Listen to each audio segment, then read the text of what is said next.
어서오세요. 은영이 책방입니다. 여러분들은 인간관계 속에서 싫어요, no 라고 당당하게 말을 하시는 편이실까요? 아니면 부드러운 인간관계를 위해서 마지못해 yes를 외치고 있진 않으신가요? 오늘은 오은영의 화해라는 책 가운데 한 대목을 함께 나눠볼게요. no라고 말하지 못해요. 인간관계가 어려워요. 내가 제대로 하는 게 있기나 해. 내가 그렇지 뭐. 그런 성격을 좋아할 사람이 어디 있겠니? 결혼도 힘들겠다.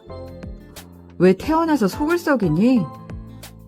어린 시절에 이런 식의 말을 들으면 자존감이 많이 떨어집니다. 다른 사람 앞에서 no라고 말하기가 어려워지지요. 자기 주장이 없어서 그럴 수도 있고 다른 사람이 자신을 싫어할까봐 두려워서 그럴 수도 있어요. 부모가 자주 싸웠다면 그것이 자녀에게 부정적인 영향을 끼쳐서 자기 주장을 제대로 하지 못하는 성격의 아이를 만들 수도 있습니다. 아버지와 어머니가 상대의 말은 들어보지도 않고 큰 소리로 자기 말만 하다가 사이가 나빠진 최악의 장면을 자주 접하면서 싸움의 원흉을 주장하는 것으로 여기고 차라리 주장하지 않는 편이 낫다고 생각하게 되는 겁니다. 좋은 일보다 위험하거나 기분 나쁜 경험이 많은 사람은 나쁜 기억을 먼저 떠올립니다. 누군가와 대화를 하다가 상대의 언성이 조금만 높아져도 부모가 싸우는 것을 봤을 때의 두려운 감정과 불안이 자동적으로 튀어나오지요. 위험을 해결하기 위해 무조건 고개를 끄덕이며 상대의 말에 긍정하게 됩니다. 만약 이런 사람이 어렵게 no라고 말했는데 상대가 기분 나빠한 경험이 보태진다면 더욱 그렇겠죠. 피치 못하게 해야 하는 부탁도 하지 못하고 들어줄 수 없는 사정인데도 상대의 부탁을 차마 거절하지 못한다면 내 마음 안에 모든 사람에게 사랑받고 싶고 좋은 사람이고 싶은 갈망이 있는지 들여다보아야 합니다. 사람은 누구에게나 좋은 사람일 수는 없습니다. 누구에게나 사랑받을 수 있다면 정말 좋겠지요. 하지만 세상에 그 많은 사람들 중에는 나를 싫어하는 사람도 있을 수 있어요. 사람은 지나치기 쉬운 사소한 버릇이나 습관 때문에도 갑자기 상대가 싫어지기도 하거든요. 이것은 전혀 괴로워할 문제가 아니에요. 대부분의 건강한 사람은 거절했다는 이유만으로 사람을 싫어하지 않습니다. 물론 거절할 때 진솔하게 말하되 상대가 기분 나쁘지 않게 말하면 좋겠지요. 미안해요. 그날은 약속이 있거든요. 함께 가면 좋을 텐데 다음에는 꼭 같이 가요? 이런 식으로 말입니다.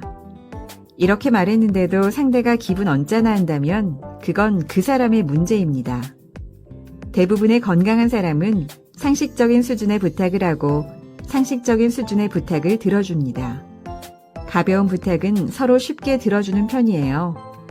하지만 쉽게 들어주지 못할 힘든 부탁은 누구든 거절할 수 있습니다.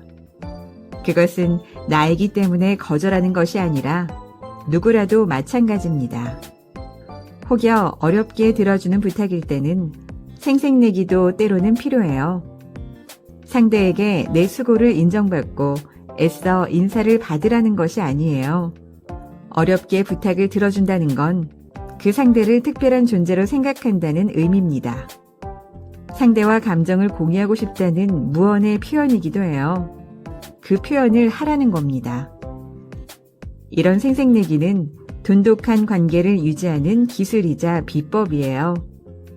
치사한 것이 아닙니다. 해주기 싫은데 싫다는 말이 절대 안 나온다면 글쎄요 라고 말하는 것도 괜찮습니다. 싫어요 라는 말보다는 하기가 좀 쉬울 거예요. 연습해 보세요. 동의하지 않을 때 고개를 갸우뚱하면서 글쎄요 라고 말하면 아무 말도 안 하는 것보다 기분이 훨씬 낫습니다. 인간은 사회적 동물이라 인간관계는 필수적이에요. 깊은 인간관계는 한 사람의 희생으로 이루어지지 않습니다. 서로의 이해와 배려로 쌓이는 거예요. 어떤 의견을 물었을 때 항상 상대의 뜻에 따르거나 좋은 쪽으로만 답하는 사람은 인간관계가 깊어지기 힘듭니다. 인간관계가 깊어지려면 서로의 마음을 나눠야 하고 진솔한 대화가 있어야 하거든요. 친구들과 두루두루 잘 지내는 중학교 3학년 여자아이가 있었습니다. 그런데 그 또래라면 누구나 하나씩 있는 죽고 못 사는 단짝 친구가 그 아이에게는 없었어요. 아이는 그 이유가 항상 궁금했습니다. 저는 아이에게 물었습니다. 만약 친구가 너에게 좋은 대학에 가고 싶은데 수학을 못해서 고민이라고 말하면 너는 뭐라고 해줄 거니? 아이는 글쎄요. 아니야, 너 수학 잘해 라고 말해주지 않을까요? 라고 했어요. 이 아이가 친구에게 해준 대답은 잘못된 것도 없고 틀린 말도 아니에요. 그러나 너무 일반적인 대답입니다. 정말 친한 친구가 나에게 고민을 의논하고자 말한 것이라면 그렇지. 내 생각에도 내가 유독 수학이 다른 과목보다 약한 것 같아. 그래서 라는 식으로 그 사람의 고민의 깊이에 맞춰 진지하게 따라 들어가줘야 합니다. 이 아이의 답은 누구에게나 적용할 수 있는 그저 안전한 대답이에요. 단짝 친구가 되고 싶은 그 친구에게 해주어야 할 모범 답안이 아닙니다. 사람들은 상대에게 자신이 특별한 존재이길 원해요. 다른 사람과 다르게 마음을 터놓고 깊이 있는 대화를 나눌 수 있는 상대로 나를 대해주기를 원하거든요. 아이의 대답은 일반적인 대인관계에서는 최선일지 모르지만 나와 친해지고 싶어하는 친구에게는 너는 나한테만큼은 특별한 존재야 라는 메시지를 주지 못해요. 갈등이 있지도 않았고 친구의 기분이 상한 것도 아니지만 매번 이런 식이면 그 친구도 나를 각별하게 대하지 않게 됩니다. 특별한 관계를 맺고 싶은 사람은 인사 정도를 주고받는 사람과는 구별되는 어떤 상호작용이 있거나 때로는 충고나 고민들을 나누고 싶어 합니다. 좋은 게 좋은 거란 식의 충고는 누구에게나 해줄 수 있는 상투적인 답이에요. 들어서 나쁠 것은 없지만 딱히 도움도 안 됩니다. 그런 대답을 들은 친구는 이 친구에게는 내가 각별한 존재가 아니구나 라고 생각하게 됩니다. 이렇게 되면 누군가와 마음을 나누는 깊은 관계를 맺을 수 없습니다. 오늘은 오은영의 화해라는 책 가운데 노라고 말하지 못해요. 인간관계가 어려워요 라는 부분을 읽어봤습니다. 왜 살다 보면 진짜 많은 대화를 하지 않았는데도 저 사람은 나랑 참 결이 비슷하다. 마음을 나누고 싶다. 내 속 얘기도 자꾸만 꺼내게 되는 그런 사람들이 있잖아요. 그런 사람들은 우리 조금 더 특별하게 다가갔으면 좋겠어요.